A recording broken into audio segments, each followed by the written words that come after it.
Hi, welcome to Stitchbook Stories. I'm Michelle, and today I'm going to show you how to make professional looking embroidered beanies.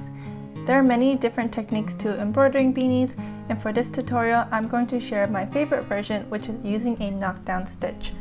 The knockdown stitch creates a nice surface for you to embroider your art so that the design doesn't get lost in the thickness of the beanie yarn. So the first thing you need is a file that is properly set up to embroider on beanies. First I'm going to show you how to do this in a digitizing software, and then I'll share alternatives for if you don't have your own software. And I'm doing this in Brilliance Stitch Artist Level 1. I do have Level 2 on my computer, so if you only have Level 1, your interface might look a little bit different than mine, but that's okay. And all we're really doing is creating a background stitch around our design that is really loose in density. And you want to use a thread color that closely matches your beanie color. And so I'm going to use the Draw with Points tool and the fill stitch. And I'm going to press 6 on my keyboard to zoom in at 600%. And I'm just going to start drawing around my entire art piece.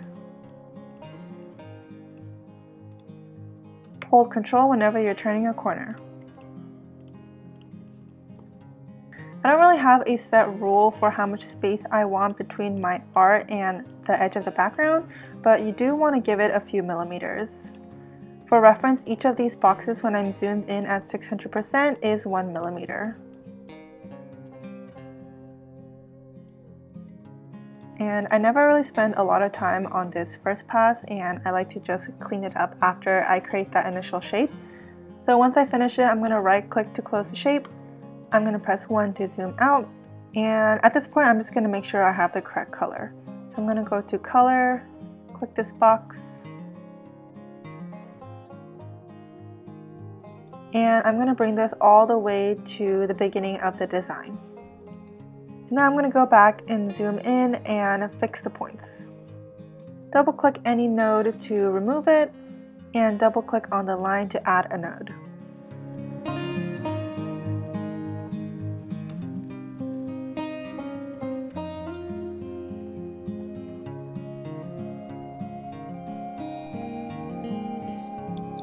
If you're new to digitizing, I do have an entire series that shows how I digitize all of my custom art. I do have one specific video that goes over fill stitches, so I will link that below because that is probably the most useful for this exercise.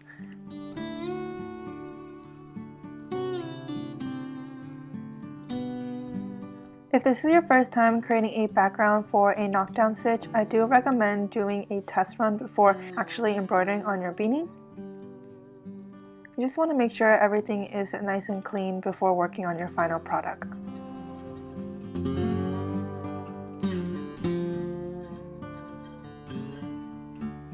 Okay, so I'm pretty happy with that.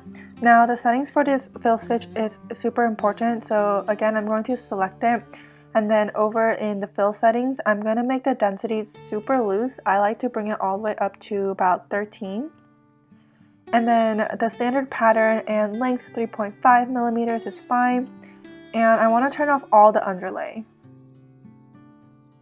Now you're going to see in the software it's going to look a little bit funky, but when you stitch this out you shouldn't really be able to see that background too much. That's why it's really important that the color of your background thread or your knockdown stitch really closely matches the color of your beanie.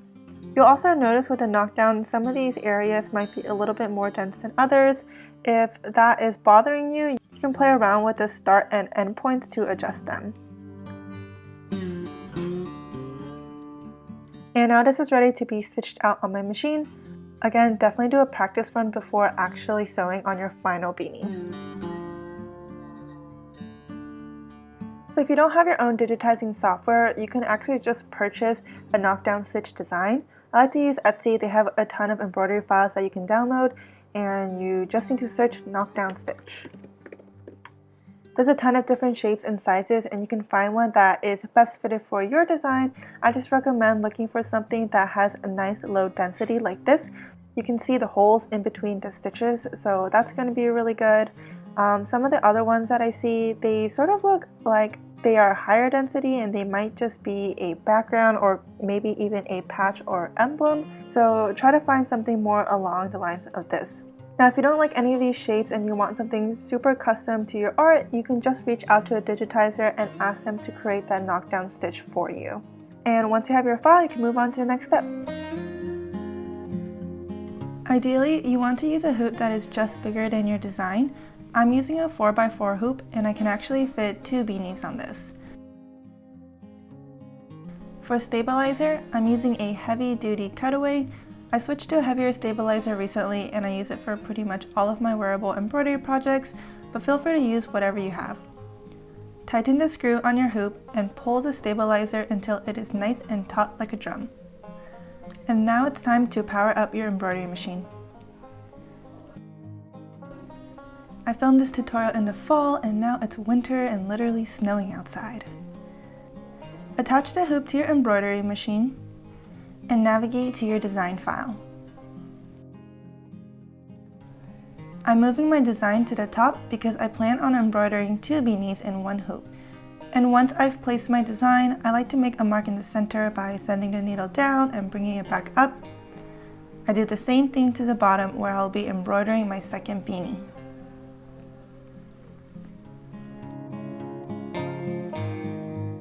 Take the hoop out of the machine to prepare the beanie. You can see the holes that the needle left. That is going to be the guide for centering your design on the beanie. Your beanie may look different, but for mine, I first folded over the bottom section to determine where I want to place my design. It's good to know exactly how tall your embroidered art is so that you can take a pin and pin it directly in the center of the design. With the pin in place, carefully take your beanie and match the point of your pin to the hole in the stabilizer we created earlier. Push the pin all the way through and pin the beanie to the stabilizer. Now you want to keep in mind that a beanie stretches when you wear it, so if you just embroider directly on the beanie, the design can be stretched when worn. I found that I like the results best when I stretch the beanie slightly, only about 10%. So go ahead, give a slight tug, and then place a pin towards the edge of the frame. And do the same thing to the other side. Give a slight tug, and pin in place.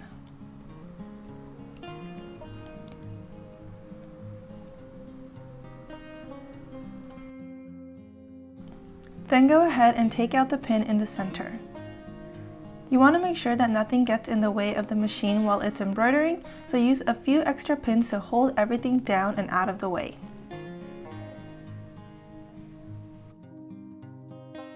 And now all you have to do is attach your hoop to the machine and stitch out your design. A ballpoint needle is recommended, but you should be okay to use whatever needle you have. And this is what the knockdown stitch should look like. You can see how it's flattening the beanie material. The closer you are able to match your thread to the beanie material, the more polished your final product will look. After the knockdown stitch, continue stitching out the rest of your design. I recommend you keep an eye on your machine as it's embroidering, especially if you have a single needle machine. You don't want the needle to get caught in other parts of the beanie. Once you're done stitching all the designs for your hoop, in my case it's 2 beanies, remove the hoop from your machine and trim away all the jump threads. I love using these mini Revlon tweezers and curved scissors for this.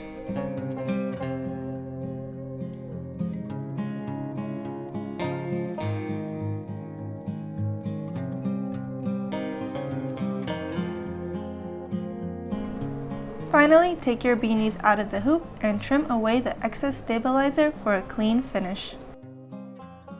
And here's the final product. Thanks so much for watching. Make sure to subscribe and hit the notification bell, and follow Stitchback Stories on Instagram for more embroidery and outdoor adventures. Bye!